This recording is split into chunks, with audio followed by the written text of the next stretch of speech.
Alors, notre Badiane Gox national est sur ce plateau, comme tous les lundis. Bonjour Fatou Kiné, bon début de semaine. Merci beaucoup Fatih, bonjour à vous également. Bonjour Marcel, bonjour Doyen. Bonjour Fatou. Bonjour cher Tidiane Diao. Bonjour.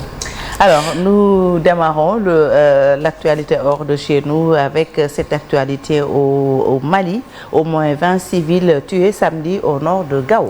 C'est la principale ville du nord du Mali. Ces civils ont été tués par des hommes armés présumés djihadistes. Cette nouvelle attaque a entraîné de nouveaux déplacements des populations. Plusieurs centaines de personnes sont désormais regroupées sans défense sur un site d'hébergement. 20 civils, pour rappel, ont été tués et un casque bleu. La Belgique restitue la dépouille de Patrice Lumumba à la famille.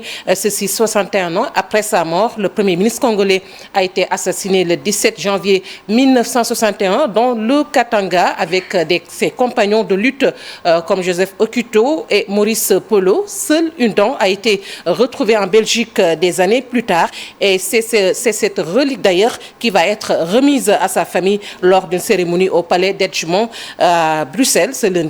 Cette dent a été saisie par la justice dans les affaires d'un des officiers belges, Gérard Souet, chargé de faire disparaître toute trace du héros national.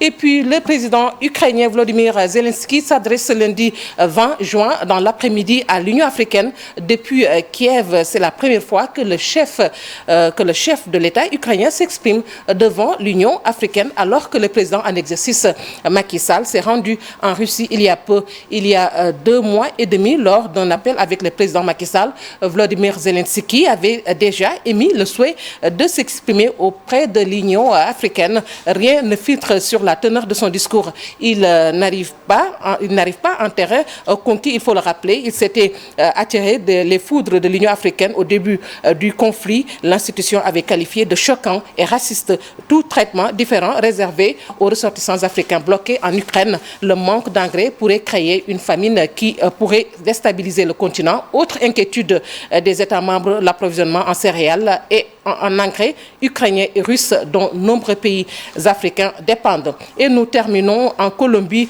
où c'est la première fois dans l'histoire du pays qu'un président de gauche soit élu en Colombie. Il s'agit de Gustavo Petro, candidat socialiste. Il a été élu ce dimanche avec 50,47% des voix. Son rival, le millionnaire Rodolfo Hernandez, obtient 47,27% des voix. Le nouveau président est très attendu sur son discours contre la corruption. Fatih, c'est tout pour l'actualité hors de chez nous. Merci beaucoup Fatou Kiné pour l'actualité, pour cette actualité internationale. On se retrouve tout à l'heure pour la version Wolof. Tout de suite, Café Presse, Café Court avec Cheikh Diop que l'on retrouve.